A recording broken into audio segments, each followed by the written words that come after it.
You are running. You can feel your pulse. You can feel the sweat on your brow. And you can see your legs moving faster than they ever have before. But when you look at the ground, you realize you haven't moved an inch. This is the modern condition. You were told that if you worked harder, if you became more efficient, if you gave your best years to the grind, you would be rewarded with security. But security is a ghost that disappears the moment you reach for it. They tell you everything is getting more expensive. They blame the supply chains, they blame the wars, they blame the weather. They want you to look everywhere except at the hand currently reaching into your pocket. Inflation is not a financial accident. It is a surgical extraction. It is the process of watering down the wine of your labor until there is nothing left but colored water. While you were busy earning your fair share, the system was busy making sure your share could buy less of the world every single day. Today, we will stop talking about percentages and start talking about the reality of the heist. We will show you how the elite use the buffet line to eat your meal, why your bank account is a shrinking yardstick, and how to stop being the fuel for a machine that is designed to burn you. Welcome back to Vantage. The indoctrination ends now. To understand the system, stop thinking about money. Think about a pot of soup.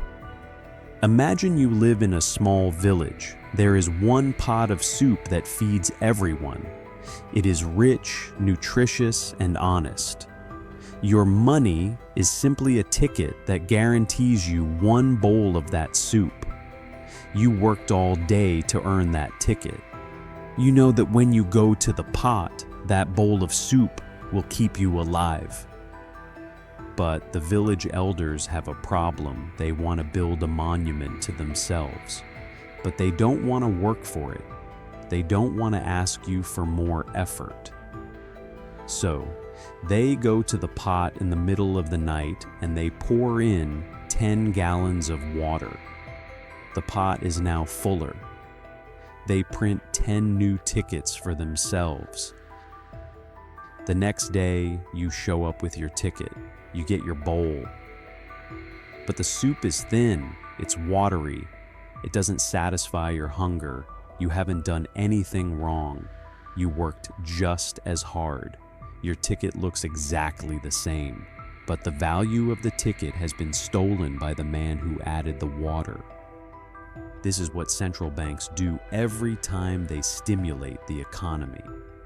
They aren't creating wealth. They are adding water to the soup. They are diluting the value of every hour you have ever worked and every dollar you have ever saved. They didn't have to take the money out of your wallet. They simply made the money in your wallet less capable of feeding you. It is a crime where the evidence disappears into the liquid. The most dangerous lie they told you is that inflation affects everyone equally. It doesn't. Think of the economy as a massive buffet line. When the elders add water to the soup and print those new tickets, they give those tickets to their friends first. The people at the very front of the line, the big banks, the government contractors, the ultra-wealthy, get to use those new tickets while the soup is still thick. They get the meat, they get the nutrients, they buy the houses, the land, and the gold at yesterday's prices. By the time those new tickets circulate down the line to you, the word has gotten out. Everyone knows the soup has been watered down. The baker raises the price of bread. The landlord raises the rent. When you finally get your raise or your stimulus check, you are at the very back of the line. You are trying to buy a meal with tickets that the market has already realized are worth half as much. The elite aren't just richer than you, they are faster than you.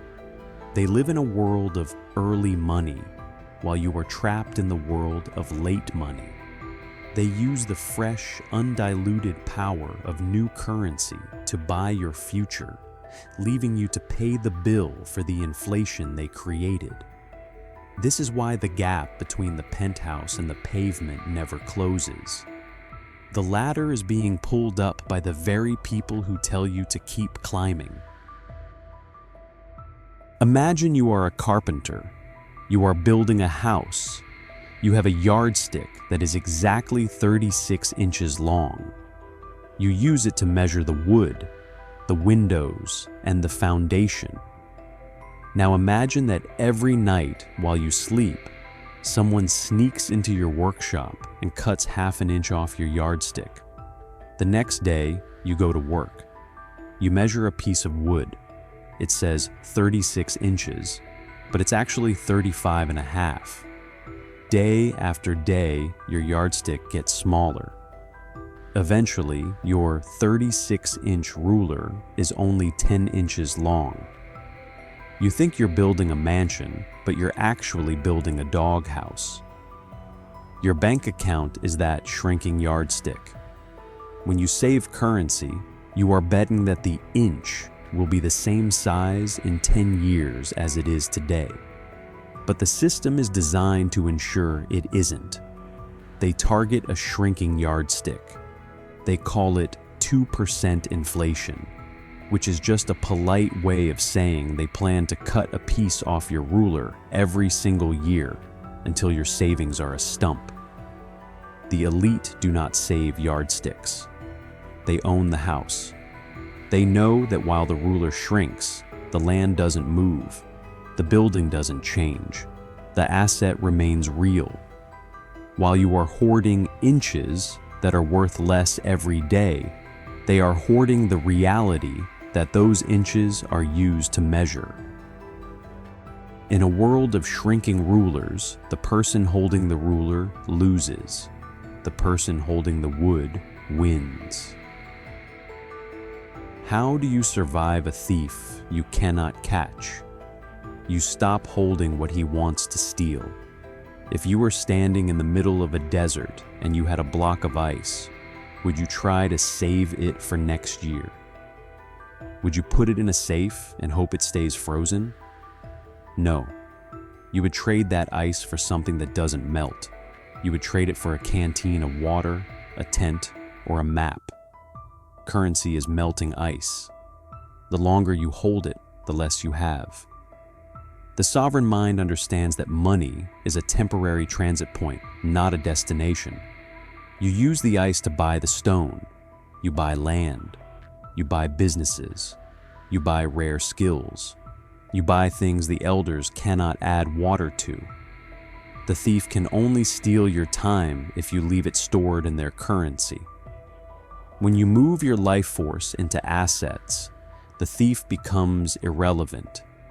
In fact, if you followed our protocol in video 2, you know that if you use their watered-down money to buy solid stone through debt, you actually win when the soup gets thinner. The elite aren't smarter than you. They just stop believing the lie that the yardstick is permanent. The soup is getting thinner. The yardstick is getting shorter. The ice is melting faster than ever before.